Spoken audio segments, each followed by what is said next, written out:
Queria meditar com os irmãos em 1 Reis 3, 16 a 28. A palavra de Deus, toda ela, estão nos apontando para seu Filho. Até que nós temos uma revelação completa na cruz, e depois ela aprofunda a nossa visão de Cristo. Então toda ela é sobre Cristo. E esse texto, de uma forma muito especial, aponta, é um sinal apontando para Cristo, não é? Uma história que nós conhecemos, que diz assim: 2 prostitutas vieram ao rei e se apresentaram diante dele. Uma delas disse: meu senhor, esta mulher e eu moramos na mesma casa. Eu dei à luz a um bebê enquanto ela estava lá comigo. No 3º dia, após o nascimento do meu filho, essa mulher também teve um bebê. Estávamos sozinhas, não havia mais ninguém na casa além de nós duas. Durante a noite, o filho dessa mulher morreu, porque ela deitou-se sobre ele. Então ela se levantou no meio da noite e pegou meu filho do meu lado, enquanto eu, tua serva, dormia. Ela colocou junto ao meu peito seu filho morto. Na manhã seguinte, levantei-me para amamentar meu filho e ele estava morto. Mas quando o examinei de perto, à luz do dia, vi que ele não era o meu filho, o filho que eu havia dado à luz. A outra mulher disse: não, o vivo é meu filho, o morto é seu. Mas a primeira insistiu: não, o morto é seu, o vivo é meu. E assim discutiram diante do rei. E o rei disse: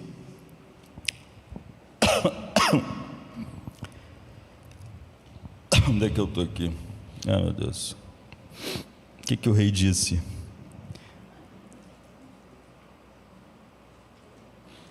Então o rei ordenou: tragam-me uma espada. Trouxeram uma espada ao rei. Ele então deu a ordem: corte a criança viva em 2 partes, e dê a metade a uma e a metade para outra. A mulher cujo filho estava vivo, cheia de compaixão por seu filho, disse ao rei: por favor, meu senhor, dê a ela o bebê vivo, não o mate. Mas a outra disse: nem eu, nem você o teremos. Cortem-no em 2. Então o rei Salomão deu o seu veredicto: dê o bebê vivo à primeira mulher, não o mate, ela é a mãe. Quando todo Israel ouviu o veredicto que o rei deu, ficaram maravilhados com o rei, pois viram que ele tinha sabedoria de Deus para administrar com justiça. Esse é um grande sinal apontando para Cristo e como nós devemos viver nossas vidas. Se você ainda não sentiu, você logo vai sentir uma aguda necessidade de sabedoria. Se ainda não aconteceu, em breve você vai aceitar um emprego que você nunca deveria ter aceitado. Você vai levar em consideração algumas coisas e aceitará, e você nunca deveria ter aceitado. Você contratará alguém que você nunca devia ter contratado. Você vai namorar alguém que você nunca deveria ter namorado. Se isso não aconteceu, se essas coisas não aconteceram, aquelas coisas que você nunca devia ter feito, mas você fez, escolheu, aceitou o trabalho, namorou. Um grande estudioso do Velho Testamento define de maneira muito precisa, o que o Velho Testamento fala sobre sabedoria, como Salomão, como nós devemos ter, que a definição bíblica de sabedoria é competência em relação às realidades da vida. Competência em relação às realidades da vida. Por que tua vida desmorona quando você namora a pessoa errada? Quando você escolhe a pessoa errada? Porque você nunca deveria ter se envolvido com aquela pessoa. Quando você aceita o emprego errado, porque você nunca deveria ter aceito aquele emprego. Você superestimou alguma coisa, você fez alguma coisa que não era isso tudo e você superestimou aquilo, e você subestimou outras coisas. Por que a sua vida desmorona? Porque você fez uma escolha que não foi competente em relação às realidades da vida. A sabedoria é exatamente fazer escolhas certas diante da realidade da vida. Com o passar do tempo, tanto por senso comum, como por a tua vida, e cada vez que você vai compreendendo mais a palavra de Deus, enfim, a junção disso, você começa a ser uma pessoa que não tem menos preocupações. Você aprende a descansar em ter paz em Deus, mas o fato é que quanto mais velho alguém fica, se ele for minimamente sábio, ele fica mais preocupado, e pessoas mais jovens são menos preocupadas, elas acham que tem um domínio sobre a vida, sobre as coisas. E embora isso seja um fenômeno complexo, uma das razões é que quanto mais velho você fica, inevitavelmente você percebe que a sabedoria é algo mais importante, é algo mais necessário. E você percebe também como é difícil obter a sabedoria, como é difícil ser sábio, como sua vida desmorona completamente quando você faz escolhas sem sabedoria. Havia um jovem, então, há muitos séculos, e ele só tinha 20 anos de idade. Às vezes a gente esquece como grande parte das pessoas que a gente conhece tanto, suas histórias, seus nomes, enfrentaram coisas muito difíceis, muito jovens. Salomão se tornou rei com 20 anos de idade. Você já teve 20 anos ou você tem 20 anos? Com normalmente falta sabedoria ou experiência com os acontecimentos da vida, e ele só tinha 20 anos. Às vezes a gente esquece que Daniel tinha 15 anos quando foi para a Babilônia, e José 17 quando foi para o Egito. Muito novos. E quando Salomão com 20 anos assumiu o trono, ele obteve sabedoria, exerceu de uma maneira que pode nos ensinar muito sobre como nós mesmos podemos obter sabedoria. Se nós olharmos para essa narrativa, veremos que vamos aprender pelo menos 3 coisas fundamentais, e podemos olhar para elas brevemente. Ela nos mostra a necessidade de sabedoria em situações em que só a sabedoria pode resolver as coisas. Em segundo lugar, nos mostra a anatomia da sabedoria, a dissecação da sabedoria, do que ela é feita, como a sabedoria é estruturada. Por fim, nos mostra o princípio essencial da sabedoria que permeia tudo a respeito disso, e toda a nossa vida. Nos mostra o coração da sabedoria, e a gente só pode falar sobre isso nisso que é tão importante, tão complexo.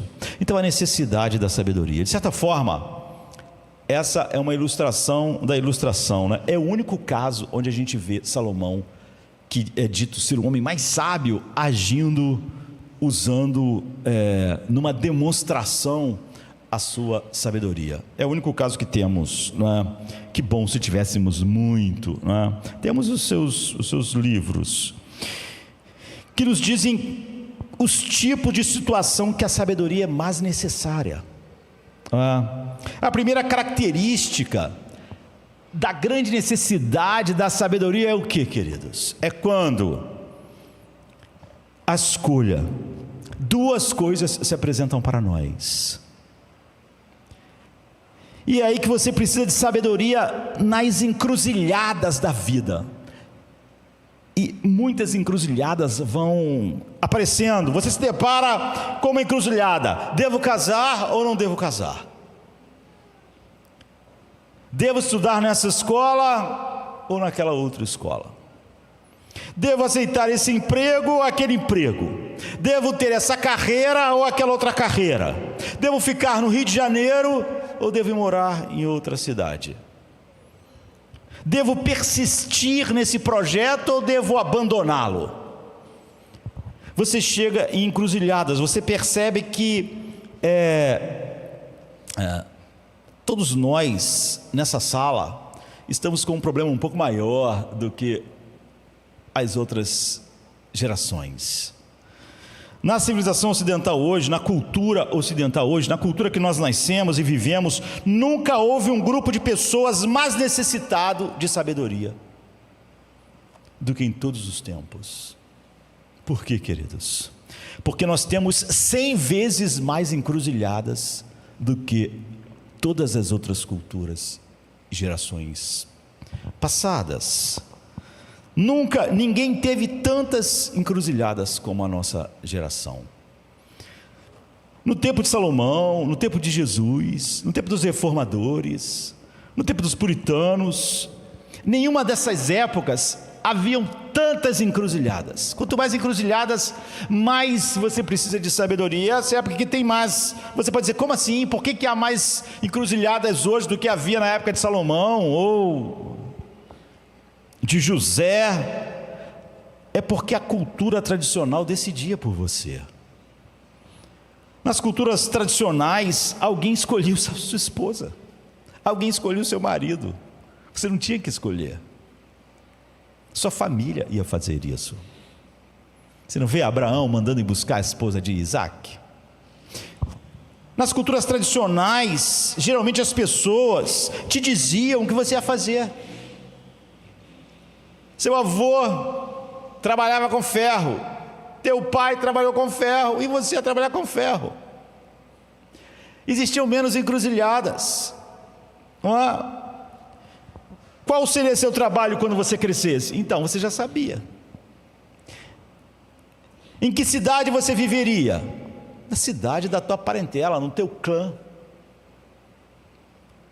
Quais seriam os seus amigos? Se você tentasse mudar para outra cidade, eles iam dizer para você, o que você está fazendo aqui? Você vê como era difícil ser um forasteiro naqueles, como Jacó se viu em situação difícil quando ele teve que abandonar a casa do seu pai. Ele sempre era olhado como um estranho. O que ele está fazendo aqui? Já é estranho. Por que ele deixou a família dele? Por que ele não está com o seu clã? Por que não está com o seu pai? Que tipo de gente abandona a sua gente? Por que nós devemos confiar nele? Se ele abandonou os seus, ele não tem nenhuma ligação conosco. Sua família é daquela cidade, as pessoas diriam, volte para lá. Vá para a sua casa, para a sua parentela, né, como a Bíblia usa. Não vamos te dar emprego. Não vamos deixar você ficar no nosso meio. Você não pertence a esse lugar, você não pertence à nossa história, você não pertence à nossa cultura, você deve ir para casa. Volte. Ou seja, não havia tantas encruzilhadas na vida. Nós temos centenas de encruzilhadas porque todas as apostas agora estão na mesa, todas, como nunca esteve em nenhuma época da história. Tudo está aberto. Nunca houve um grupo de pessoas que precisasse mais de sabedoria do que nós precisamos, eu e vocês. Você precisa da sabedoria quando chega a encruzilhadas e nós estamos com um monte à nossa frente. Então você chega na encruzilhada e tem duas opções. Talvez, mais importante, as situações problemáticas em nossas vidas, onde precisamos de sabedoria, são os lugares onde as regras não vão te ajudar. Hoje nós vimos pela manhã, Mateus estava pregando, como as pessoas gostam de inventar regras, porque elas não são sábias. Por isso que a Bíblia não basta para elas, não são sábias. Deve haver uma regra, só que o problema é que na vida, para você viver de maneira adequada e para viver para a glória de Deus, você tem que fazer um monte de escolhas para as quais não existe nenhuma regra. Salomão teve esse caso incrível que exigia sabedoria incrível. Porque as regras não ajudavam. Hoje, as pessoas querem o quê? Elas querem gurus. Elas querem que alguém diga o que elas têm que fazer. Elas estão encruzilhadas. E elas vêm falam que querem aconselhamento. Elas não querem aconselhamento nenhum. Elas não querem material para serem sábias. Elas querem que alguém decida por elas coisas difíceis. Porque elas não adquiriram sabedoria. Eu sempre parto do princípio de que pessoas adultas que ouviram muitos sermões em todas as encruzilhadas devem tomar a decisão sábia, e que outras pessoas não devem tomar a decisão por elas. Isso é o oposto do que nós fazemos quando estamos alimentando o rebanho de Deus. Nós não alimentamos o rebanho de Deus fazendo terapia. Nós alimentamos o povo de Deus com a palavra de Deus, pregando. É a pregação que injeta ferro nas veias, a verdade na mente. E, por exemplo, nunca houve uma pessoa, e muitas pessoas não gostaram disso algumas vezes, nunca houve uma pessoa que me procurou e disse assim: pastor, decidi que eu não vou mais congregar em Jardim da Luz. Eu paro do princípio que aquela pessoa ouviu 1000 sermões. É algo sério o lugar onde você congrega. Você deve pensar e tomar uma decisão com sabedoria. Não é algo trivial. Eu nunca disse a ninguém: não saia, fique. Eu parto do princípio que um servo de Deus, quando toma uma decisão séria em sua vida, ele deve ter feito o que nós temos que fazer para tomar decisões sábias, levarmos em consideração todas as coisas de um ponto de vista do que é o coração da sabedoria. Então eu sempre falo: olha, se é isso que você decidiu, você pensou, se você veio comunicar, que Deus te abençoe. Muitas pessoas, por alguma razão, ela não gosta. Eu não sei se elas estavam só brincando, mas essas não são coisas com as quais a gente brinca. O marido não chega em casa todo dia para sua esposa e diz: olha, acho que eu vou embora, só para ver como a esposa vai reagir. Isso seria uma atitude sem amor e, por outro lado, meio canalha. Eu não falo para meus filhos: eu vou abandonar vocês, só para ver se ele chora. Eu o amo. Então, quando alguém faz isso, quando alguém diz que tomou uma decisão de maneira adulta, chegou numa encruzilhada, fico ou vou sair, então, que seja uma decisão sábia, que tenha se pautado no coração da sabedoria. Porque você vê, não há uma regra, não há um texto bíblico que diga qual a igreja que você tem que ser, local, não há. Você pode sair por motivos pecaminosos, mas não é pecado em si congregar em outro lugar. Não há uma regra. Alguém não pode dizer: não, biblicamente você tem que ficar aqui. Não pode. Não há uma regra. Você pode sair por motivos pecaminosos, mas não é o sair que é o pecado, são os motivos. Mas aquilo não tem uma regra. Não, você não pode abrir o texto bíblico e dizer assim: olha, por esse texto aqui você tem que ficar. Então se espera que aquela pessoa tomou a melhor decisão para a sua vida espiritual, para a vida espiritual dos seus filhos, para a vida espiritual da sua família. Então deve ser respeitada. E o que eu tinha que fazer era ensinar a palavra de Deus durante tanto tempo o qual a pessoa tinha estado aqui. Nunca tome decisão pelas pessoas. Eu nunca tento mudar a decisão que as pessoas disseram que tomaram depois de que elas oraram, que elas pensaram. Salomão teve esse caso incrível que exigia sabedoria incrível, porque as regras não ajudavam, ele não podia consultar. Nesse caso que está acontecendo, qual é a regrinha que eu sei que é a mãe? Então as pessoas querem gurus, né? Então a gente vive na geração que mais precisa de sabedoria, mas nós gostamos exatamente do oposto.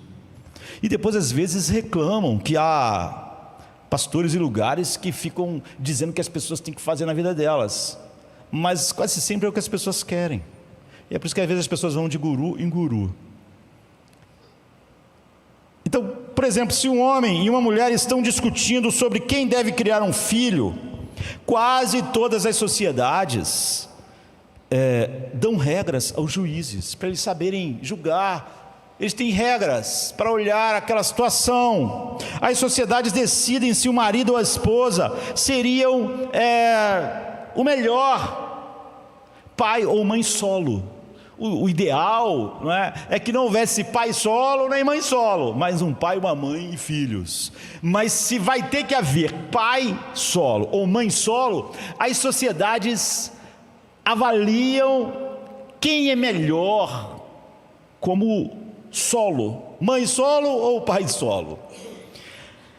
E as coisas mudam. Era diferente há 100 anos atrás. Durante muitos séculos, é óbvio que as sociedades achavam que o pai era a pessoa mais adequada para conduzir os filhos, para sustentá-los e etc, e educá-los. E o ponto é que, se você é um juiz, geralmente você tem uma regra para isso, um homem ou uma mulher. Geralmente o juiz tem essas regras estabelecidas. Se a regra da sociedade dada ao tribunal hoje é geralmente a mãe criar o filho, a menos que a mãe esteja excepcionalmente prejudicada, ou quebrada de alguma forma, ou com problemas de caráter tal que se chega à conclusão: olha, essa mulher não tem como criar um filho, é melhor ficar com o marido. Mas não é a regra geral. O consenso da cultura e as regras para os juízes é de que a mãe é melhor para ser solo, na nossa cultura, na nossa geração. Mas há muitas coisas para as quais as regras não existem. E se uma mulher de classe média, educada, e a outra fosse claramente uma prostituta disfuncional, violenta, sem meios de subsistência, estivessem discutindo sobre quem ficar com o filho, a sociedade diria: olha, eu acho melhor, como regra, essa pessoa educada, equilibrada, que tem como se sustentar, cuidar da criança, e não essa pessoa disfuncional, que se prostitui. Então você vê, na maioria das vezes, os juízes têm regras. A sociedade dá essas regras. Na maioria das sociedades diriam hoje, que a mulher de classe média, em todas as gerações isso, seria capaz, e assim por diante. Mas você vê, diante de Salomão estão duas prostitutas. Então ele não podia olhar: olha, essa mulher aqui é uma mulher equilibrada, tem uma casa equilibrada, essa aqui é prostituta, vive pela rua, tem uma vida disfuncional, melhor deixar a criança com essa. Ele não tinha uma regra assim. As duas eram prostitutas. Elas são exatamente iguais e estão no mesmo lugar. Elas moram no mesmo lugar, no mesmo endereço. Elas estão à margem da sociedade. Elas não levam a vida que era melhor para uma criança. Geralmente os tribunais têm regras quando se trata de coisas como evidências corroborativas.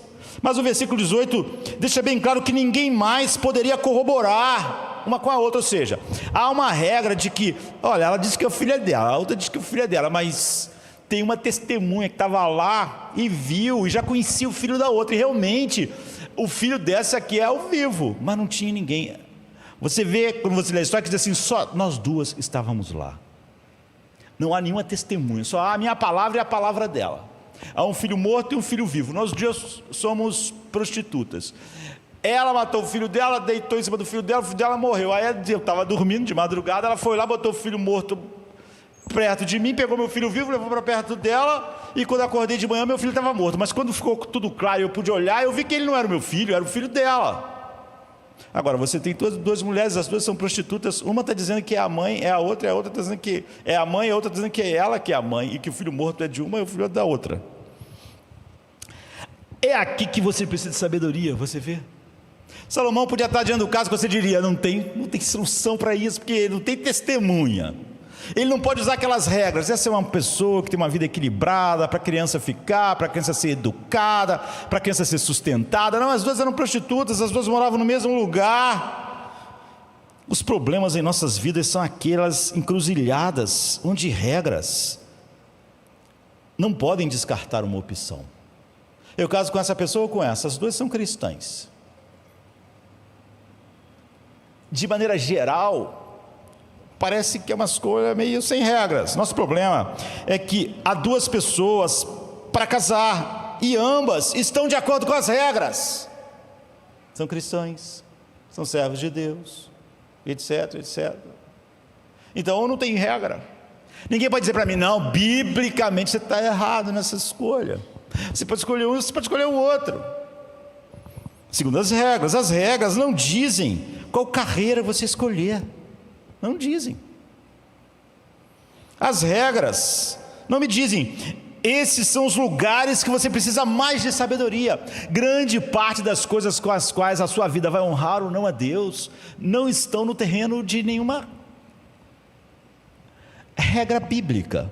E é por isso que aí aparecem as pessoas para inventar regras para as pessoas do que não estão na Bíblia. É da cabeça dela, ela vira o guru, ela finge que aquilo é uma doutrina bíblica, como a gente viu hoje. Porque aqui essa pessoa fez assim, aquilo não é uma doutrina. A sabedoria é necessária quando as regras não ajudam. Não é que seu irmão, não é que o irmãozinho, o irmão, seu amigo, não é seu guru. O pastor também, ninguém é. Você tem que ser sábio. Isso tem que ser desenvolvido em você. Então, há uma conversa que volta e meia eu tive na vida que eu odeio ter. Um marido ou uma esposa cristã vem me procurar. Isso acontece porque eu sou pastor, né? E eles descobriram, ou a mulher descobriu, ou o marido, que um dos cônjuges foi infiel, traiu. E então eles sentam diante de nós, ó, em vários casos, e diz assim: o que a palavra de Deus diz? Devo deixar o meu cônjuge? Devo divorciar ou devo ficar? O que eu tenho para dizer para eles?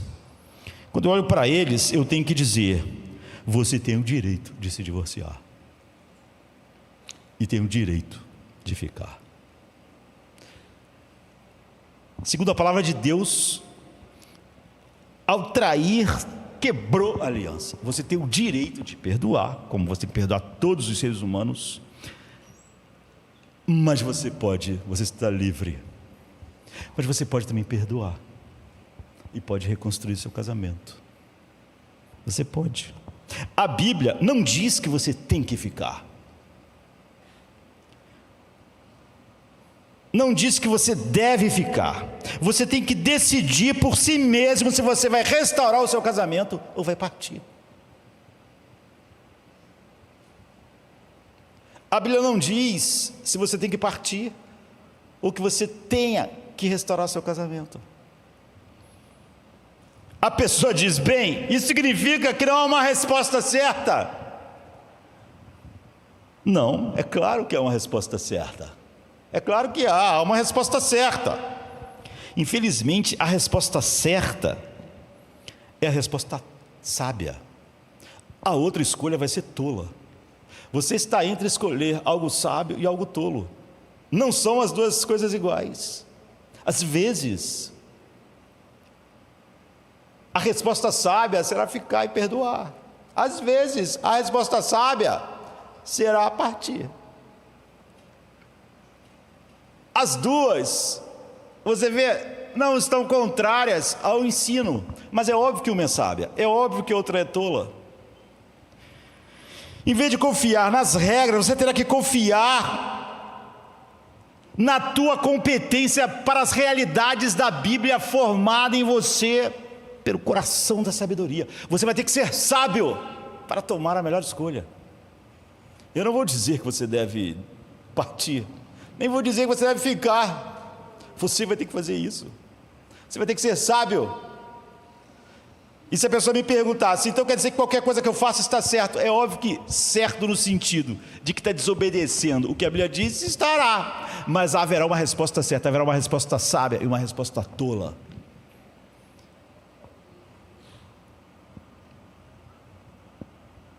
Eis o problema das pessoas. Pessoas assim, elas ficam tristes porque elas queriam que o guru dissesse o que elas tinham que fazer.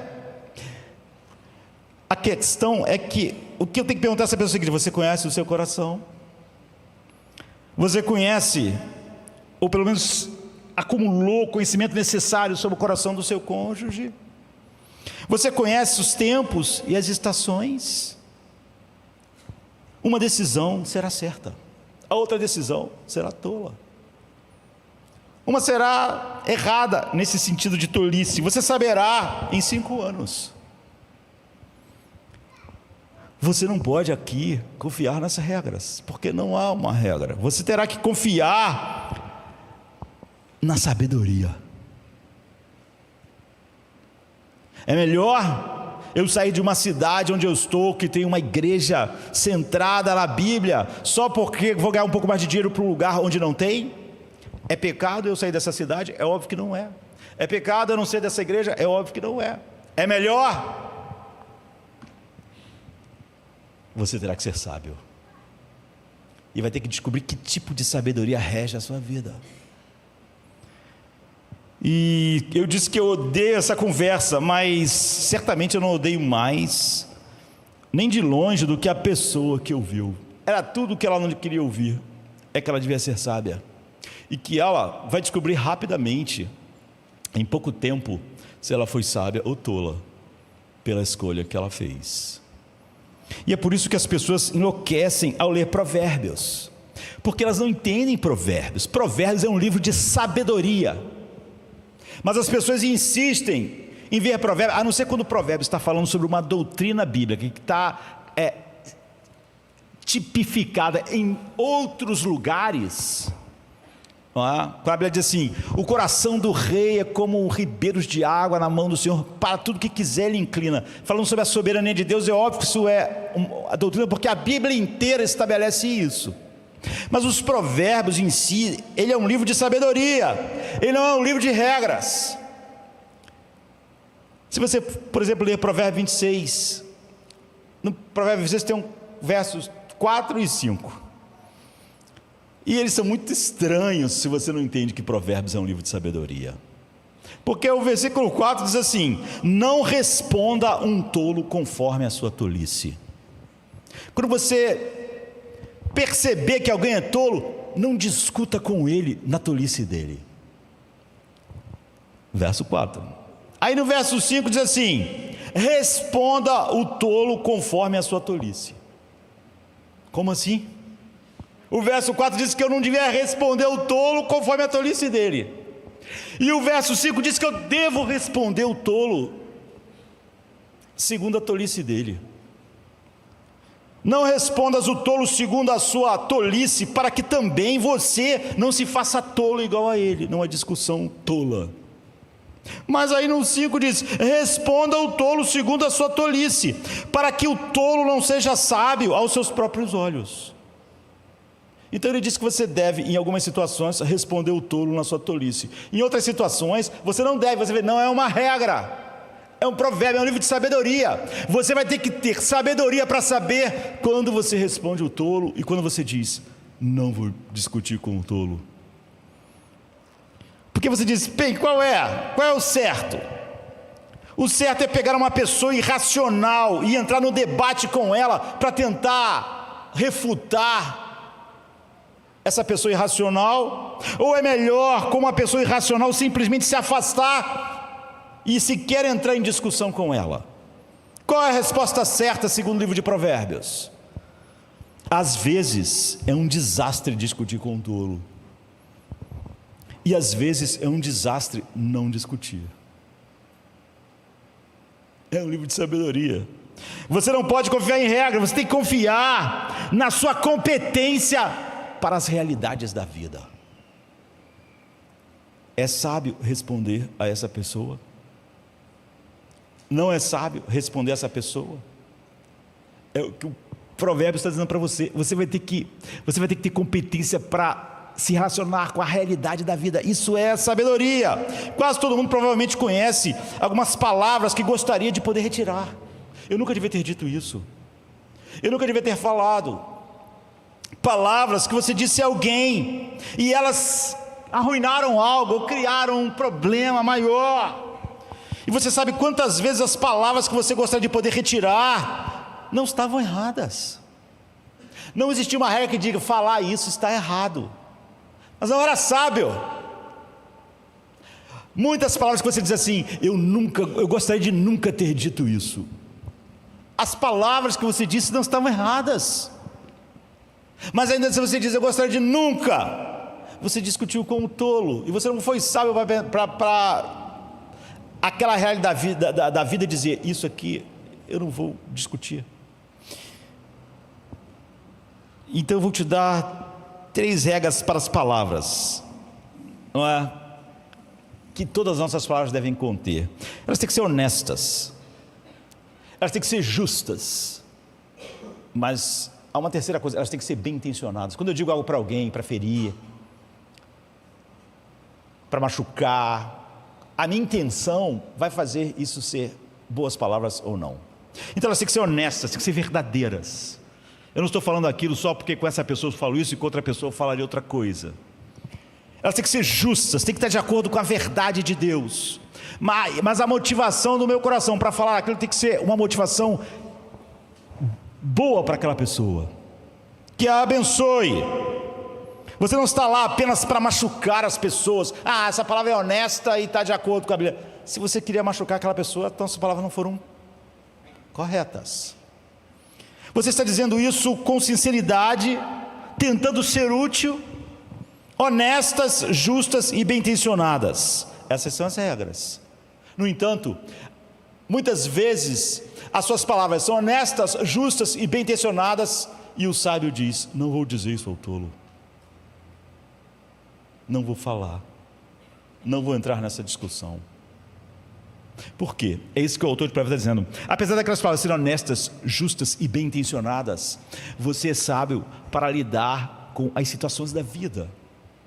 E você vê que não há nada na regra, no que Deus diz, que é contrário às palavras certas, justas e bem intencionadas. Ainda assim, eu não vou discutir com um tolo, eu não falarei. Elas não quebram as regras de como as palavras deviam ser, as nossas palavras. As regras não descartam elas, e ainda assim você diz, eu nunca deveria ter dito, nunca deveria ter entrado nesse debate, nunca deveria ter falado isso a essa pessoa, porque eu disse, porque eu não fui sábio, eu fui incompetente para olhar a realidade da vida e saber o que era mais adequado. Sabedoria então é competência em relação às realidades da vida, quando as regras não ajudam. Quando a Bíblia diz claramente uma coisa, então não tem mais que julgar nada, não é? A única sabedoria é fazer o que a Bíblia disse.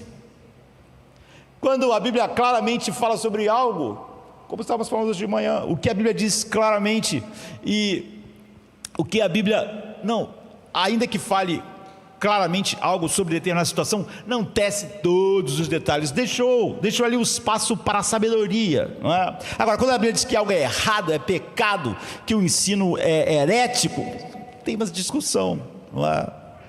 Então nunca houve um grupo de pessoas na face da terra que precisasse de sabedoria mais do que nós, qualquer que sejam as regras que você acha que sejam as regras de Deus ou quaisquer outras regras que pareçam razoáveis. Você vai chegar em muitas encruzilhadas na vida, onde 2 opções vão estar diante de você, e ambas estão argumentando, dizendo, não estão contra as regras, e você terá que ter discernimento e sabedoria, é a capacidade de lidar com as realidades da vida. Essa é a necessidade de sabedoria. A questão é, você tem? Eu tenho? Como está a sua sabedoria? Como você pode obtê-la? É isso que é a segunda coisa que a gente precisa saber: a anatomia da sabedoria bíblica. A estrutura da sabedoria é outro caminho a seguir. O rei obtém sabedoria. Veja o versículo 28. Ficaram maravilhados com o rei, pois viram que ele tinha sabedoria. Viram que ele sabia as regras. Não tinha regra naquela história, naquele problema, não é? Na Bíblia, os reis são colocados para julgar os povos, as situações, levar o país. Os reis devem ser homens sábios, e quando eles não são, é uma desgraça. Mas os reis personificavam a sabedoria do reino, não é?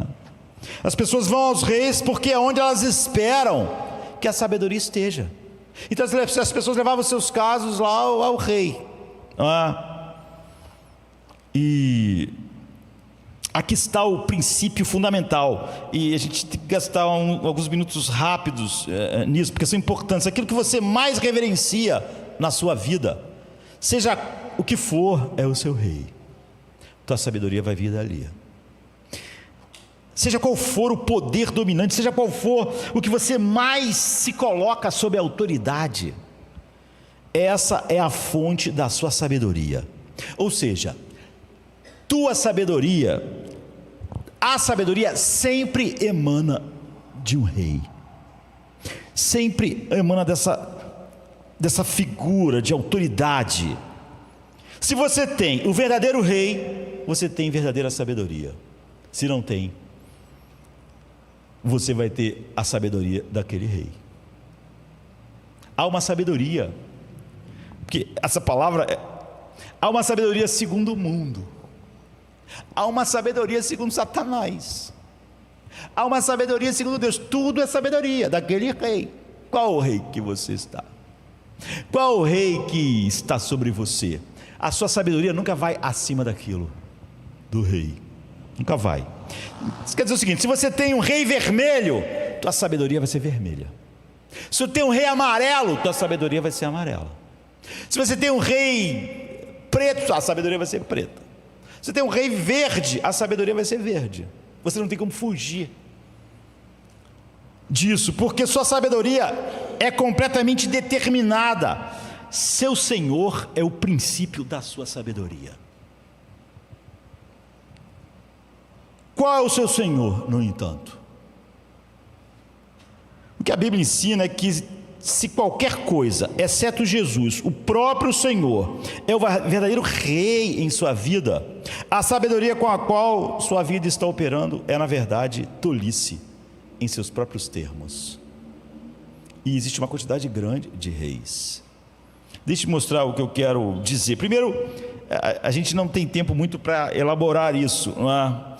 Fundo como gostaríamos. Se você voltar ao Antigo Testamento, no livro de Provérbios, a palavra hebraica mais frequentemente usada para sabedoria é uma palavra que na verdade significa treinamento, significa disciplina, e significa estar sob a autoridade de algo para que você se torne sábio, um mestre.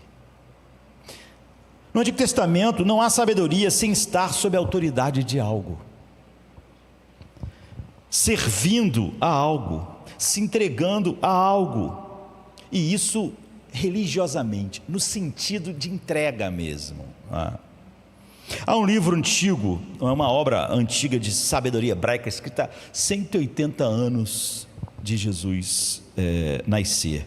É chamado A Sabedoria de Jesus, Filho de Siraque. Você pode pensar, mas de Jesus? É porque Jesus é o nome Josué, e o que mais tinha em Israel era Josué. Então Jesus não tinha um nome em comum, por alguma razão lá, então não importa agora. No Velho Testamento chama de Josué e no Novo Testamento chama de Jesus, mas é o mesmo nome. Então tem esse livro, escrito 180 anos de Cristo nascer, A Sabedoria de Jesus, Filho de Siraque. Ele foi traduzido para o grego pelo seu neto, para botar na Biblioteca de Alexandria. Então era um livro de sabedoria que contém reflexões sobre diversos temas. É um livro de sabedoria. E era uma maneira de os judeus em todos os lugares serem sábios segundo as tradições judaicas, estando espalhados pelo mundo.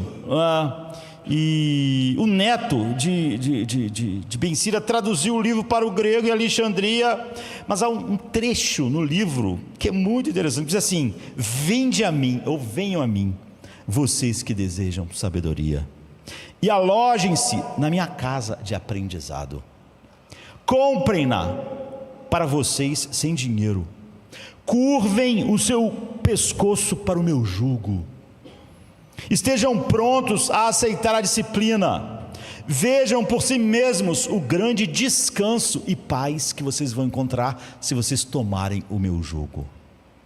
Parece que você já ouviu isso? Sua sabedoria é baseada no que você curvou o seu pescoço. De quem você tomou o jugo? Jugo sempre significa na Bíblia o quê? Controle, autoridade. Tomai sobre vós o meu jugo, aprendei de mim. É se colocar sobre autoridade, é o que você se entregou completamente, religiosamente. Ou seja, aquela pessoa ou aquilo no qual você colocou o jugo é a fonte da sua sabedoria.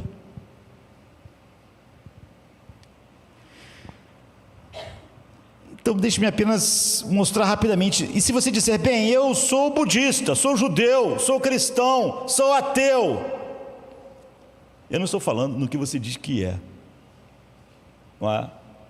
Eu sou cristão, sou budista. Não estou falando do que você professa ser. Todo mundo aqui vai dizer que é cristão, então estou sob o jugo de Cristo. Não. O que é realmente a coisa mais importante na sua vida é isso? Todas as suas decisões, em todas as encruzilhadas, a primeira coisa que você pensa, o teu jugo está em Cristo. O que é realmente aquilo no qual você está ligado, como o animal com o seu jugo? O que é que você sente que você precisa ter? Esse é o teu jugo. Não o que você professa. Eu sou cristão, sou budista. Se for dinheiro, por exemplo, a coisa mais importante na sua vida, você está sob o jugo do dinheiro, haverá uma sabedoria? Lógico que há.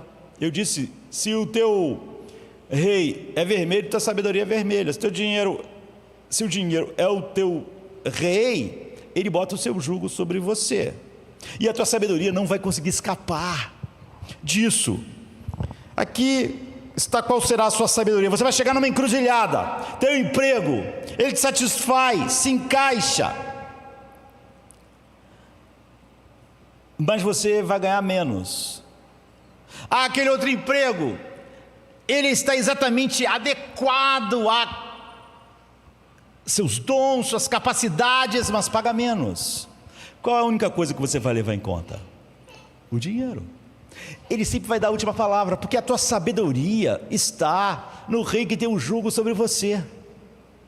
No fim, você vai acabar raciocinando sob esse jugo. Esse é o maior peso, isso é a coisa mais importante. Há uma encruzilhada, aqui está um emprego que te satisfaz, que se encaixa nos seus dons, mas essas outras coisas, você não vai agir com sabedoria segundo as circunstâncias, porque a tua sabedoria, que no fim é tolice, está de acordo com o jugo que está sobre você. Você fez uma escolha, as regras não ajudavam, nenhum daqueles empregos eram errados ou não, mas você fez uma escolha. Por que você fez a escolha? Você pode rastreá-la até o jugo,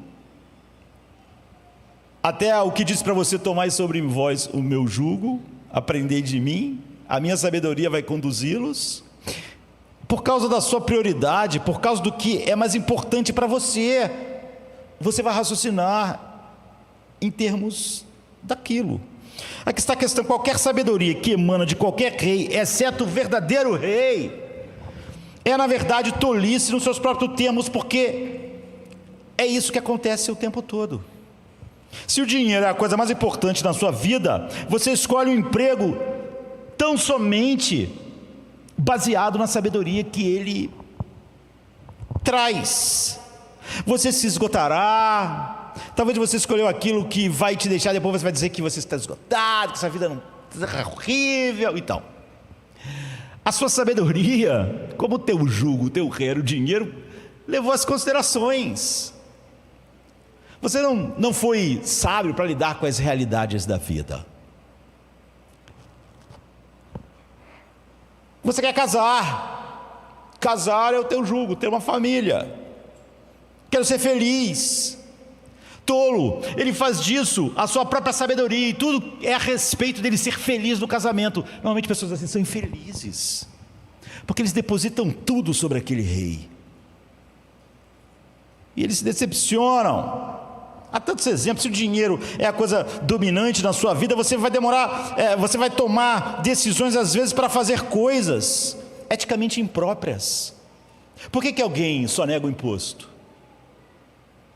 Ele tem uma explicação, mas a explicação no fundo é o jugo dele. Por que pessoas, você vai assumir riscos que você não devia assumir? Não é sábio. Eu conheço um monte de pessoas pobres que falam assim: eu vou investir em Bitcoin, eu vou investir o dinheiro. Ele não tem dinheiro, ele não tem dinheiro. Mas você vê como ele está sob o jugo do dinheiro. Ele pensa em dinheiro, ele pensa em como ganhar dinheiro mais fácil, ele pensa e pensa, daqui a pouco ele te procura arrasado, porque entrou numa pirâmide, está todo enrolado. Ele é pobre. Eu sou pobre, eu não invisto em ações. Mas como eu estou sob o jugo do dinheiro, eu leio que ações podem dar dinheiro, então eu pego dinheiro emprestado, eu cato dinheiro, eu invisto em ações, aí eu perco tudo, aí eu fico desesperado. Por que eu fiz aquilo? Era sábio? Era sábio alguém com a minha renda investir nisso?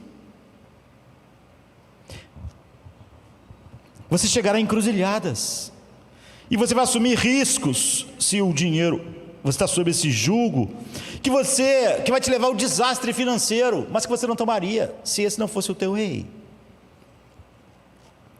Deixe-me dar outro exemplo, então tentarei resumir. E se a coisa mais importante para você na sua vida for paternidade, maternidade, ter filhos,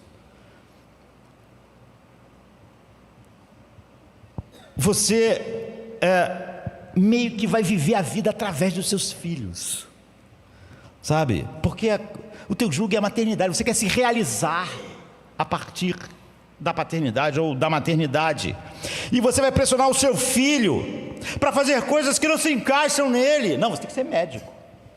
Não, você não gosta de ser médico, tem que ser médico. Ser médico, eu sempre quis ter um filho médico, sempre quis ter um filho assim, um filho assado, um filho de outro jeito. Eu sempre quis ter um filho que fosse músico, eu sempre quis ter um filho assim, assado e assado e assado. Você vê, eu estou tentando me realizar nos meus filhos. Então no final, eu que achava que filho é a coisa mais, é o jugo da vida, é o que vai me dar as coisas, os meus filhos acabam me odiando. Insuportável. O meu pai quer viver a vida dele através de mim. Não, você tem que ser engenheiro porque eu adoro mecânica. Então você odeio. Não, você tem que ser. Você tem que estudar para isso, você tem que para aquilo lá que você tem que fazer. E se a coisa mais importante na sua vida for o trabalho, não o dinheiro, mas uma coisa mais nobre, o trabalho, né? Sua carreira, excelência, reconhecimento, é mais nobre, né, do que o dinheiro, o teu jugo, mas mais nobre do que o dinheiro. Mas eu vou contar o que vai acontecer. Se isso for a coisa mais importante, quando você chegar a essas encruzilhadas, você vai escolher o trabalho em vez do descanso. E você vai escolher o trabalho em vez da família. Você vai escolher o trabalho em vez dos relacionamentos. O trabalho em vez da igreja. Você vai escolher o trabalho. Se o teu rei é vermelho, tua sabedoria é vermelha. Você sempre vai analisar as coisas e no final aqui está a grande ironia. Se o trabalho for a coisa mais importante na sua vida, a sabedoria que emana desse rei vai fazer você tomar decisões que vão destruir e minar o seu trabalho. Você fez o trabalho da excelência tão importante que você não descansava nem olhava para a sua saúde, e daqui a pouco você está doente, você não pode mais trabalhar. a longo prazo, escolher o trabalho em vez do descanso, em vez dos relacionamentos, em vez da família, em vez da igreja. No final, você vai se tornar menos realizado, menos produtivo, e o trabalho não vai trazer nenhum tipo de realização. Quando você faz da paternidade a coisa mais importante, você vai destruir sua paternidade, sua maternidade. Quando você faz o dinheiro a coisa mais importante, toda a tua sabedoria vai te colocar sempre nas encruzilhadas da vida, pronto para fazer algo que você não devia, investir onde você não devia. Sempre vai ter aquela ideia de que você pode ter mais e ganhar mais. Vai levar você em satisfação sem fim com o dinheiro. O dinheiro nunca vai te satisfazer, porque você fez dele mais do que ele devia ser. E o que é tão interessante, em vez de apenas olhar para essas coisas e fazer uma suposição, você vai encontrar uma maneira, sempre, de que os fundamentos da sua vida sejam moldados por isso. Diante de Salomão estão duas mulheres, e Salomão, em seu movimento brilhante, fez algo para descobrir o que está acontecendo no coração delas. Você tem que descobrir o que está acontecendo no seu coração. Qual é o rei? Você está se tornando sábio para as realidades da vida? O pastor devia dizer o que você devia fazer? Salomão está diante de duas mulheres, elas duas são prostitutas, elas moram no mesmo lugar, não há testemunhas. Uma está dizendo que é a mãe, a outra está dizendo que também é. Uma está dizendo que o filho morto é da outra. Então o que ele faz? Eu quero descobrir o que está no coração delas.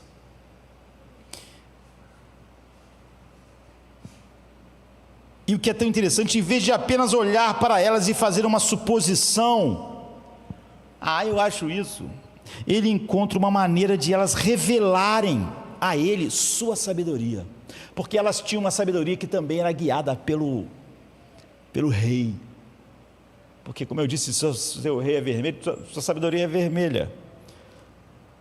Os fundamentos da vida são os fundamentos da sabedoria daquela pessoa. Não seria bom, antes de casar, saber qual é o jugo da outra pessoa? Qual é o jugo dela? Você vê, não só se ela é cristã ou se ela não é cristã, essa é a regra, as duas estão preenchendo. Qual é o jugo dela?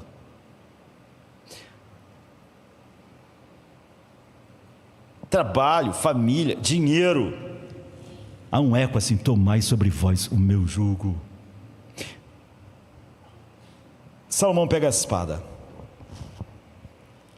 Ele não vai matar a criança. A razão pela qual sabemos que ele não vai matar a criança é que ele não fica surpreso quando suas respostas diferenciadas aparecem. Ele não diz: espera um minuto, não, a espada não é a solução, agora que elas estão falando, eu estou tendo uma outra ideia aqui. Não, ele estava usando a espada porque queria saber o que estava no coração delas. As respostas são as soluções. Aqui está a questão: uma mulher mostra que sua maternidade é mais importante que a criança, que a coisa mais importante para ela era a maternidade, ser mãe. A outra mulher mostra, ou seja, essa mulher que acha que a sua maternidade importa mais que a criança, você vê que ela tem a idolatria da maternidade. Ser mãe é tão importante que é como eu decido as coisas. Uma mulher mostra que está tão infeliz com a ideia de que sua rival será mãe, ainda mais naquela cultura, que ela está bastante feliz que a criança morra e que ninguém seja mãe. Então ela não se importa com a criança, ela importa em ser mãe. Ela queria a criança, porque ser mãe para ela era mais importante que o bem da criança. Como para pais, às vezes, é mais importante o filho seguir os seus sonhos do que ele se importar com o filho. O que é melhor para o meu filho? O que se encaixa para ele? O que vai ser bom para ele? Não, ele tem que ser isso, porque esse é o meu sonho. Se a paternidade é a coisa mais importante na sua vida, você não vai se importar realmente com os seus filhos. Você vai se importar com você. O que você quer? o que você sonha para eles. É isso que é importante para você, não é seu filho. Você pode ficar muito chocado com essa mulher, mas é a mesma idolatria da paternidade. A paternidade é uma maneira de eu me realizar. Se sua carreira e sucesso são realmente a coisa mais importante na sua vida, você não se importa realmente com o trabalho, você se importa com você mesmo. E é por isso que você sempre será levado à tolice, porque todo tipo de sabedoria centrada em nós mesmos é tola. Se você quer que simplesmente a igreja seja como você quer, você é tolo. Não existe sabedoria nenhuma verdadeira, quando no fundo ela é centrada em nós mesmos. Quando ela diz que ele morra, então nenhum de nós a terá, isso é tolice, é claro. Mas por que ela foi levada à tolice? Porque ela tinha uma sabedoria e tinha um rei. Ser mãe era mais importante que a criança. A sua realização estava na maternidade. Isso não leva à sabedoria.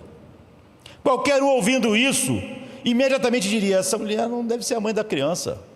Portanto, o que está acontecendo? Salomão quer conhecer o coração delas.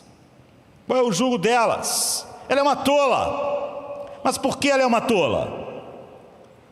Por que ela fez esse comentário tolo?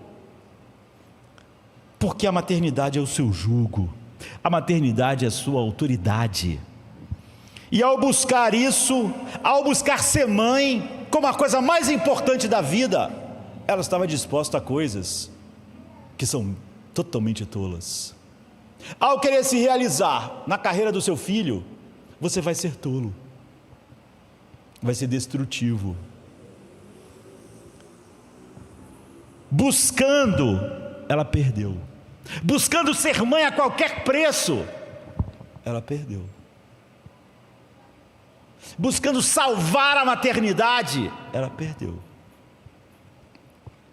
A estrutura da sabedoria é qualquer que seja o seu rei, qualquer que seja o seu jugo, qualquer coisa a que você se entregou religiosamente, e todos se entregaram, todos os homens, todas as mulheres, será a coisa a qual a sua sabedoria deriva daquilo, e no final será uma tolice, será tolice em seus próprios méritos e termos. Em outras palavras, você perderá exatamente a coisa que você mais quer. Você quer salvar sua vida? Vai perdê-la. Se a coisa que você mais quer, se tudo que mais te interessa é salvar sua vida, então Jesus diz: você vai perder sua vida. Aquele que busca salvar a sua vida, a perderá. Portanto, você está fora de contato com a realidade da vida, o que é exatamente a definição da tolice, a não sabedoria. Você está fora de contato com a trama e a urdidura da vida, que faz a vida ser vida, faz a vida ser plena, ser abundante. Quando o ministério é o seu rei, você está pronto a fazer fofoca, confusão. Por quê? Porque você quer servir a Deus. Você vê, é uma tolice. Quem desobedece a Deus e peca fazendo fofoca para servir a Deus como em algum ministério, um tolo. Você não estaria disposto a fazer fofoca se o teu rei fosse, você estivesse sob o jugo de Cristo. Mas como o teu jugo é o ministério, você está disposto a qualquer coisa para ter o ministério, a pecar. Divide a criança no meio, porque havia a idolatria da maternidade, que era mais importante que a criança. Se o ministério é mais importante que Deus, eu estou pronto para pecar para ter um ministério. É tolice, é óbvio. Você sabe o quão brilhante é isso? Alguém uma vez me disse: bem, e se a primeira mulher estivesse realmente errada, sinceramente errada? Se a mulher que disse, não, ela trocou, estivesse sendo sincera, mas não estivesse certa, estivesse errada, e se ela acordasse, olhasse e realmente pensasse que aquele filho morto não era o dela, mas se o morto fosse o dela mesmo? Agora, você vê a genialidade da sabedoria? Mesmo assim, mesmo se isso fosse possível, a Bíblia já disse, já contou a história certa, mas vamos pensar que aquela mulher sinceramente achasse que o filho dela era o vivo, mas o filho é o morto. Quando Salomão usou a sabedoria, ainda assim era melhor ela ser mãe da criança, e não a outra. Ainda assim a criança teria uma boa mãe nela, que achava a vida da criança mais importante que a maternidade. É absolutamente brilhante. Ela era mais competente para criá-lo de qualquer forma, apesar de que a história é clara.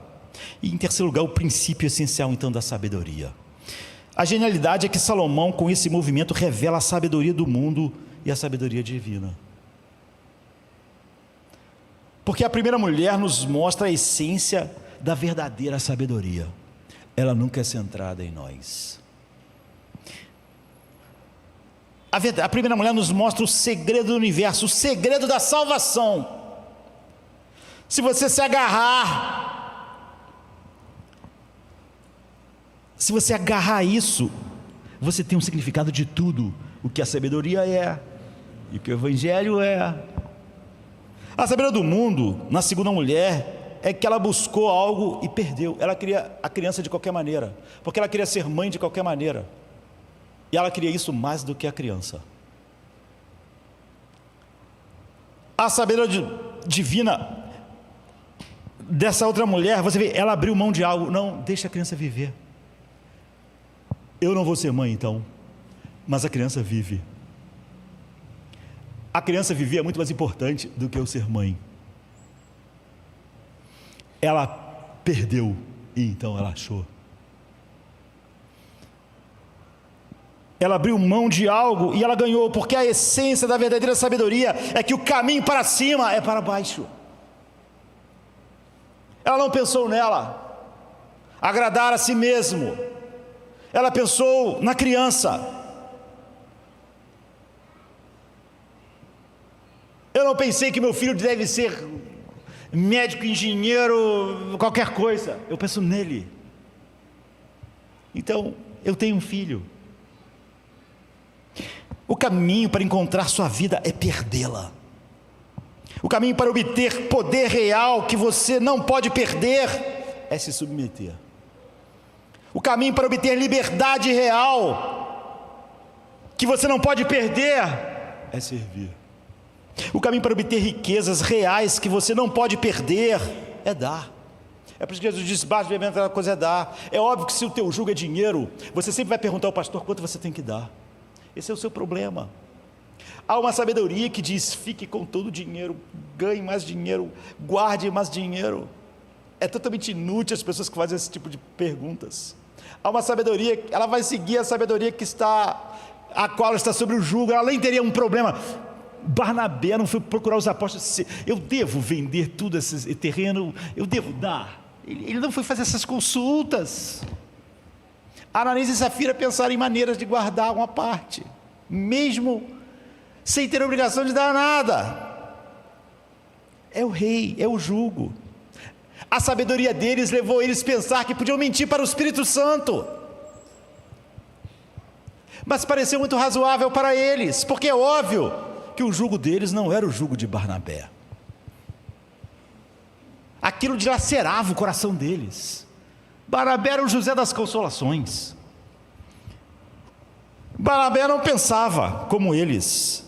Havia uma outra sabedoria nele. Havia uma outra alegria nele. Ananias e Safira tinham um tipo de sabedoria do mundo. Quanto eu posso reter? Sempre era assim. O que é surpreendente sobre essa mulher é que ela abriu mão da sua maternidade para que seu filho pudesse ter vida, alegria, existência. Isso era muito mais importante do que ela ser mãe. Ela abriu mão de toda a alegria da maternidade, da maternidade. Ela abriu mão de toda a sua esperança para que seu filho pudesse ter esperança, para que seu filho pudesse ter uma vida. Ela abriu mão da vida de uma mãe para que seu filho pudesse ter uma vida de verdade. Ironicamente, o que ela conseguiu? Ela abriu mão, ela não apenas recuperou a maternidade, mas recuperou a maternidade de uma maneira segura e não destrutiva. Como Davi, ele não quis matar Saul. Se Deus o ungiu, ele estava na casa dele quando Samuel apareceu e ungiu ele rei. Ele não mataria Saul para ser o rei. Ah não, porque Deus quer, eu vou fazer, vou ajudar Deus. Não vou. Porque ficaria evidente que o rei de Davi, o jugo era ser rei e não servir a Deus. E não estar sob o jugo do rei. Então ele estaria disposto a matar um homem, fingindo que aquela era a vontade de Deus, porque Deus disse que ele seria rei. Ele disse não. E porque ele nunca matou Saul para ser rei é seguro para ele. Ele não fazia de ser rei algo mais importante do que Deus. Ele está dizendo, não. Se eu tiver que desonrar a Deus para ser rei, então eu não quero ser rei. Ser rei não é o meu rei. Minha sabedoria não é igual ao do filho de Joiada. Mata ele, aproveita. Deus te entregou, sempre esses irmãos espirituais, né? Deus entregou ele nas tuas mãos. Mata ele agora. Davi, não, de jeito nenhum. Não levantaria minha mão contra o ungido do Senhor. Saul é tudo de ruim aí me perseguindo, mas ele um dia foi ungido rei de Israel. E Deus ungiu ele, Deus tem que tirar ele do trono.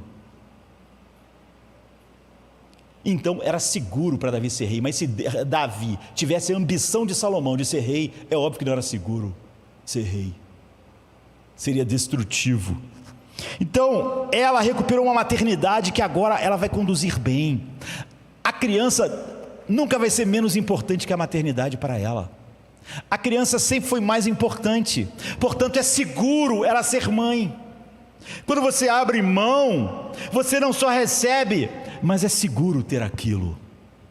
Quando a sabedoria tua não era centrada em si mesmo, é seguro ter qualquer coisa. Era seguro para Barnabé ter dinheiro, não era seguro para Ananias e Safira. Era destrutivo. Era melhor que eles não tivessem. Essa é a estrutura profunda da sabedoria, e esse é o significado da sua vida. E como eu vou mostrar para a gente encerrar, o significado do universo é esse. Primeiro, se é o significado da sua vida, todo o problema que eu tenho, todo o problema que você tem a ver com isso. A coisa mais importante da vida de Abraão era Isaque. Deus vem e diz: toma a espada, como Salomão falou, vamos partir ele no meio. Se Abraão dissesse: tudo que eu tenho que fazer é agir como se estivesse abrindo mão de Isaque, mas é só de mentira, eu sei que Deus não vai fazer isso. Então ele não abriu mão de Isaque de forma nenhuma. Não se joga com Deus. Até que ele abrisse mão de Isaque, não era seguro ter Isaque. Se Isaque fosse mais importante para ele do que Deus, então Isaque era a sua destruição. Isaque era o jugo de Abraão, ou ele tinha o jugo de Deus? Qual era o poder dominante na sua vida? As decisões finais dele iam se basear em quê?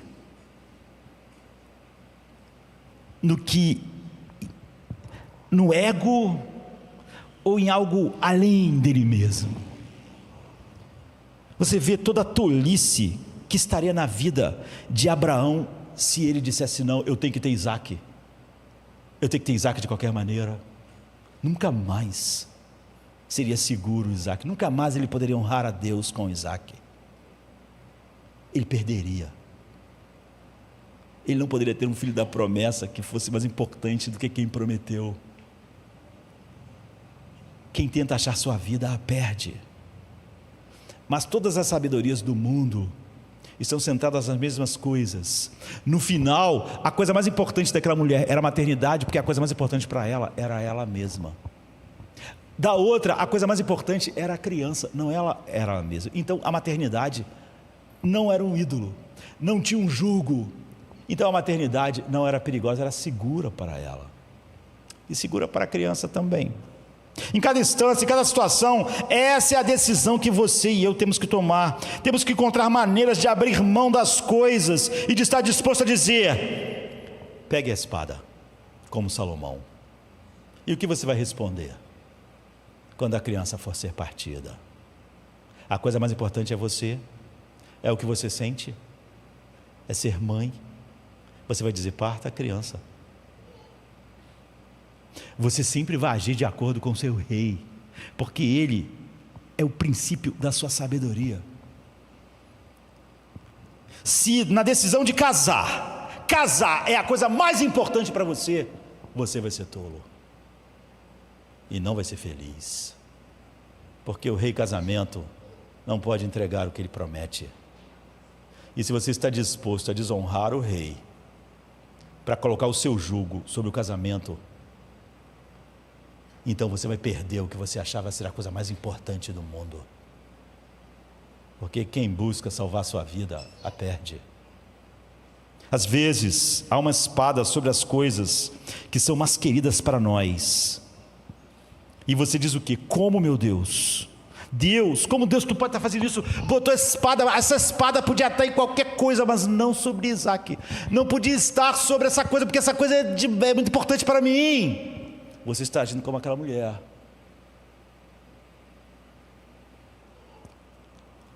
Em vez disso, olha o que ela faz. Primeiro, ela não entra em pânico, não é? Ela está serena. Você notou isso? Ela não diz o que eu acho que a mãe normal diria. Não, ela não faz isso. Ela diz: por favor, meu senhor, dê a ela o bebê. Dê a ela o bebê vivo, não o mate. Deixe a criança viver. Primeiro, há serenidade. Em segundo lugar, não há ressentimento. Ela não está com raiva do rei, ela não está com ódio do rei. Em terceiro lugar, há um sacrifício.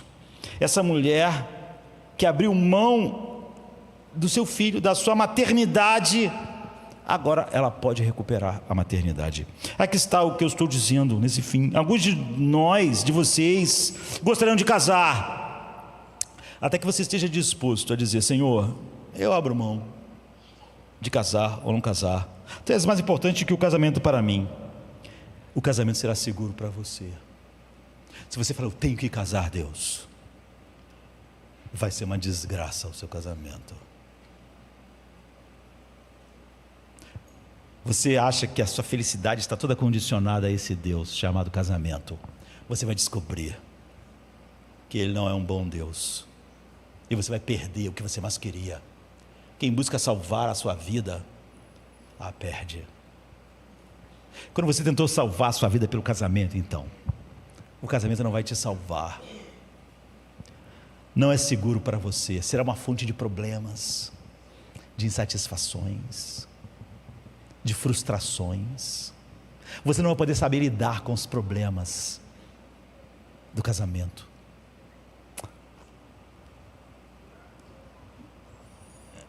Mas se você pode dizer: aqui está a espada, pegue a espada, Deus, aqui está o casamento. Você tem a espada sobre o casamento, tudo bem.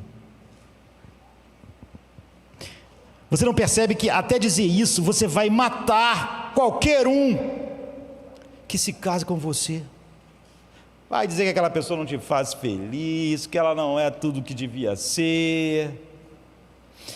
Você tem que abrir mão da sua insistência em uma família feliz, para você ser pleno, para então você poder ter uma família com segurança e feliz. O mesmo na igreja, sabe? Quando você, ao olhar para uma igreja, você tão somente pensa em você e como você quer que sejam as coisas, como as pessoas têm que fazer. Então, é sobre você no fim. Você diz que é sobre Deus, então você vai, no fim, estar disposto a matar isso, porque é sobre você. Você vai estar disposto a fazer qualquer coisa. A mulher disse: parte ele no meio então, porque ser mãe era tão mais importante para ela do que aquela criança. Você tem que abrir mão da insistência na sua carreira, você tem que abrir mão da sua insistência em qualquer uma coisa que você fez disso o seu jugo, porque senão você nunca vai aprender com esse jugo. Como foi dito: aprendei de mim, porque meu jugo é suave, e encontrareis descanso para as vossas almas. Não vê? A segunda mulher era o caminho do mundo. O mundo pensa que o caminho cristão é completamente estúpido. O mundo diz: espera um minuto, o caminho para cima é para baixo? Mas não, o caminho para cima não pode ser. O caminho para baixo é para cima. Eu acho isso uma tolice. O caminho para ganhar a vida é perdê-la. Ao perder a vida eu a encontro. Isso aparece repetidamente. Salomão encontrou isso. Por que ele encontrou? Alguém notou, por exemplo, como é estranho, ou pelo menos talvez você tenha pensado sobre isso, para um rei oriental entrar naquilo ali. Não era comum ouvir duas prostitutas. Eu sou o rei Salomão, eu estou pensando nos destinos do mundo, não vou me rebaixar a julgar a causa de duas prostitutas. Tem que proteger minha reputação. As pessoas acham que eu sou um dos reis mais incríveis que já existiu. Jesus disse: nem os lírios se vestiram com a glória de Salomão. Ele vai julgar sobre duas prostitutas que estão numa confusão, uma briga da vida confusa que elas têm. Ele se abre para elas. Ele mostra humildade de pegar duas nadas, duas ninguéms, e tratá-las como alguém. No final, o que aconteceu? Ele abre mão da imagem. No final, o versículo 28 diz: ficaram todos maravilhados, porque perceberam que ele tinha sabedoria para reinar com justiça. Ele desceu, não disse essas duas nada, não tem nada a respeito. Ele desceu, e então ele subiu. Ele perdeu, então ele achou. Aqui está o ponto. Você pode dizer: nossa, você viu essa mulher incrível, serenidade, enquanto a segunda mulher está em pânico, amarga, egoísta, não pensou na criança, pensou só nela, na maternidade. A primeira mulher está serena. Como ela pode ser assim? Porque ela fez uma escolha fundamental no meio da sua alma, que a Bíblia mostra que aponta para essa verdadeira escolha do verdadeiro rei. Você diz: eu queria ser assim, mas eu não consigo. Eu quero que você saiba que se ela fez isso, você tem razões e poderes muito mais altos para isso. Há um poder, há algo que você pode saber que derrete o seu coração na maior serenidade que essa, maior perdão, maior vitória sobre a amargura, porque sabemos de alguém que é ao mesmo tempo o verdadeiro rei e o servo sofredor. Primeiro, sabemos de alguém que teve audácia, não pegou, falou algo parecendo com aquilo que o Siraque tinha dito, venham a sabedoria. O Siraque disse: tomem o jugo da sabedoria sobre vocês e obtenham um descanso da sabedoria. Nós temos alguém que teve a audácia, não de dizer a sabedoria. Ele diz: venham a mim, todos vocês que estão cansados e sobrecarregados, e eu vos aliviarei. Tomai sobre vós o meu jugo e aprendei de mim, que sou manso e humilde de coração, e vocês vão encontrar. Eu sou o verdadeiro rei, eu sou a verdadeira sabedoria. Só eu tenho o jugo verdadeiro. Se Jesus é o rei, se é o jugo dele, não do dinheiro, do casamento, da carreira, do ministério, disso aqui que está sobre você, ele é o único rei que não pode ser tirado de você. É o único rei que é seu para sempre. Você ouviu isso? Qualquer outro rei que você servir, você sempre estará nervoso, você nunca vai ter paz e descanso, porque você sempre pode perder aquilo, ou você pode não conseguir. Você vai sempre estar ansioso. Você pode se consultar com todos os humanistas seculares, vai continuar ansioso. Aquela mulher, só de pensar em não ser mãe, ela faria qualquer coisa para ser mãe. Não é apenas Salomão apontando para Cristo aqui, queridos, porque está apontando, como rei, mas a mulher também. Você sabe o que a mulher fez? Ela olhou para o trono e disse: não arruine a vida da criança, não destrua, arruine a minha vida. Que a criança não sofra, que eu sofra de ver meu filho ficando com outra. Não corte a criança em dois, corte o meu coração de mãe. Tudo bem, para que ele possa ter esperança, para que ele possa ter alegria, eu perderei. Eu vou abrir mão de toda a minha esperança de alegria na maternidade. Você não percebe que houve um maior que ela, que se apresentou diante do trono eterno? Ele olhou para nós, ele viu a espada sobre nós. Ele viu que deveríamos ser partidos. E o que ele disse ao trono? O que ele disse ao Pai? Não os arruine, me arruine, me parta. A espada estava lá, a espada da justiça. Não os parta, parta a mim, corte-me em pedaços. Eu vou abrir mão da minha glória, vou me esvaziar de toda a minha alegria, eu vou ficar debaixo da ira. E ele fez isso. É por isso que a cruz é, como Paulo diz, tolice para os que se perdem, porque ela é a antítese de todas as outras sabedorias, mas é a sabedoria de Deus. É a loucura para o mundo, mas é a sabedoria de Deus, porque é o lugar definitivo onde alguém venceu ao perder tudo. Ninguém perdeu nada na vida como Jesus. Ele é o Rei da glória. Ninguém nunca teve o que ele teve. Ninguém foi tão grande. Ninguém foi infinitamente grande. Portanto, ele perdeu infinitamente mais do que todos os que já perderam alguma coisa. Ninguém desceu tão baixo, porque ele estava no alto e sublime lugar. O lugar definitivo, porque ele foi muito, muito mais fundo do que a mulher, do que Salomão, mas também ele foi exaltado sobre todas as coisas. Ele perdeu muito mais do que qualquer um jamais perdeu, e é por isso que ele pode nos dar muito mais, porque tudo que é meu é vosso.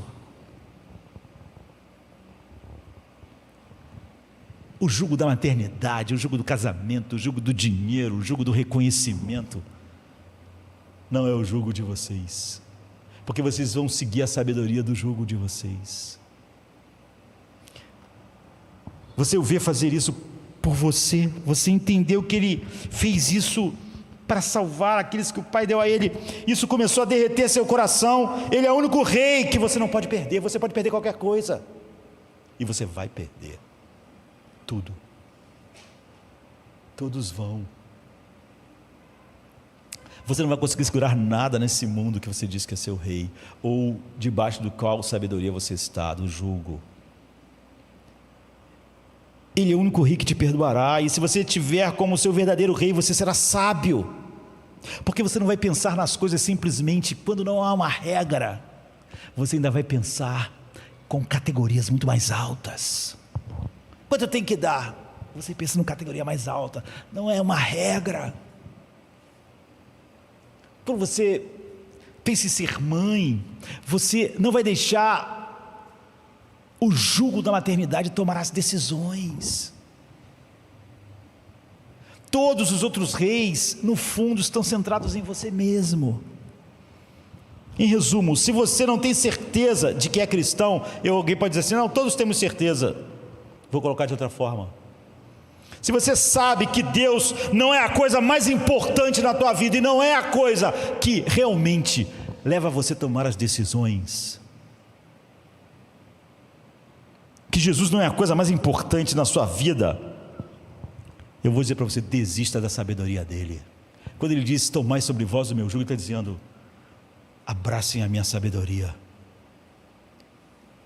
tenham somente a mim como rei, aprendei de mim, e vocês vão encontrar descanso para as vossas almas, porque o meu jugo é suave, eu não preciso de nada, eu sou o rei imortal, e o meu fardo é leve, não estou tentando ganhar nada de vocês, não preciso, vocês não podem me dar nada, nunca mandaria partir vocês por um interesse meu, eu sou partido. Então a pergunta é, você tem um jugo, sabe, se você não tem certeza de qual é o seu jugo? É algo que você não tem certeza se é um cristão de verdade.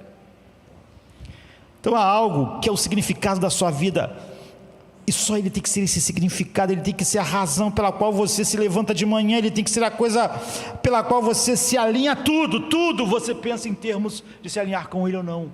Se aquela mulher pensasse tudo em se alinhar com a maternidade dela, então dividir a criança, tudo bem, porque a minha maternidade é a coisa que define, que molda a minha sabedoria.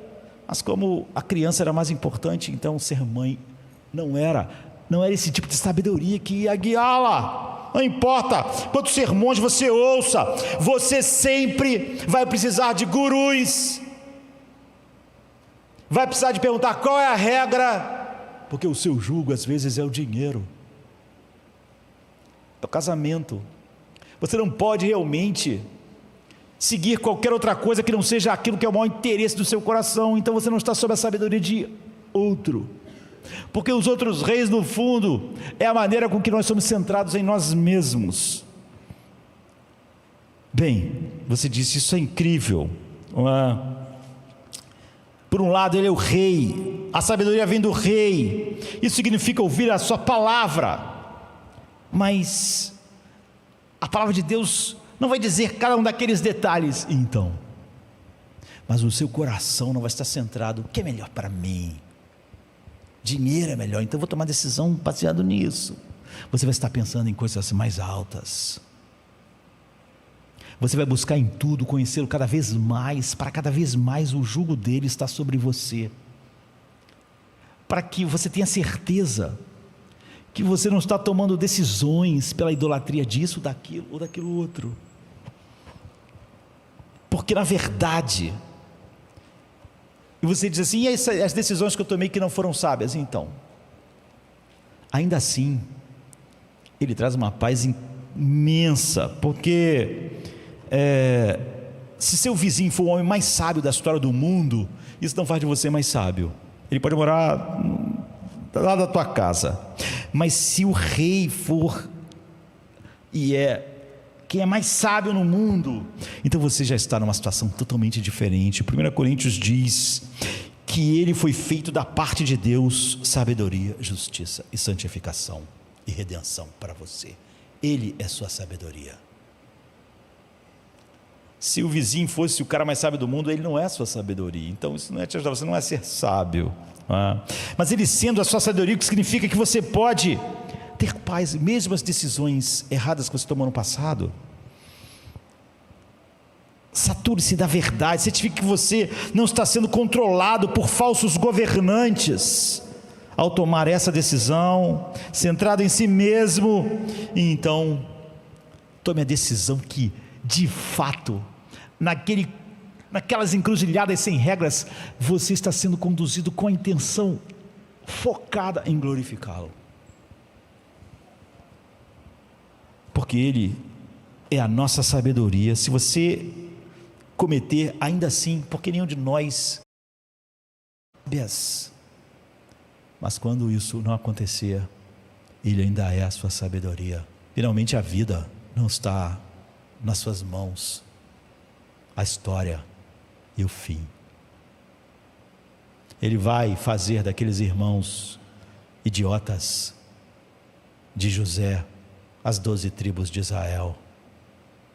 Ele vai salvar o seu povo através mesmo das suas tolices. Terão consequências, mas você vê, quando Deus é a tua sabedoria, Ele vai te levar para o lugar onde Cristo, você toma o jugo de Cristo, ainda com aqueles elementos que não deviam, se você fosse mais sábio, estar ali. Quanto mais sábio você for, mais você vai glorificar a Deus, mas as suas tolices não são um fim, porque ele foi feito da parte de Deus, sabedoria, justiça e santidade. Vá a ele, sabe, Deus não nos dá simplesmente um argumento à prova de água. Antes de nos dar a sabedoria prática, Ele nos dá o seu próprio Filho como nossa sabedoria, a sabedoria que dirige nossos destinos. Ele nos dá a pessoa à prova de água. Você está nele, e eu farei tudo cooperar para o seu bem. Seja sábio, mas eu vou conduzir a sua vida para o fim que eu quero. Isso é amar a Deus, isso é estar sobre o jugo de Cristo, isso é aprender dele, que é manso e humilde de coração. Essa é a única sabedoria que existe. Todas as outras são tolices. Vamos ficar de pé, vamos orar. Peçam e será dado, busquem e encontrarão, batam na porta certa, ela se abrirá então. Pois quem pede recebe, quem busca vai achar, e aquele que bate a porta se abrirá. Deus conhece o melhor, a bênção pra nos dar. Se não é o que pedimos, é o que irá nos guiar. Sua graça é perfeita, nos ensina a esperar. Mesmo no silêncio, Deus sabe o que é nos amar. Na fraqueza há poder, na espera há direção. Sua vontade é boa, a melhor solução. O tempo que parece longo pra mente impaciente é o exato momento pra resposta que é crescente. Se a oração não vê resposta, olhe bem com atenção. Deus já pode ter agido fora da contemplação. Sua graça é perfeita, nos ensina a esperar. Mesmo no silêncio, Deus sabe o que é nos amar. Na fraqueza há poder, na espera direção. Sua vontade é boa, a melhor solução. Paulo orou e clamou, o espinho não saiu, mas a graça foi maior. Em sua dor ela surgiu. Que possamos aprender com fé e submissão. A vontade do Senhor é sempre a melhor lição. Peçam e será dado, busquem e encontrarão, batam na porta certa, ela se abrirá então. Sua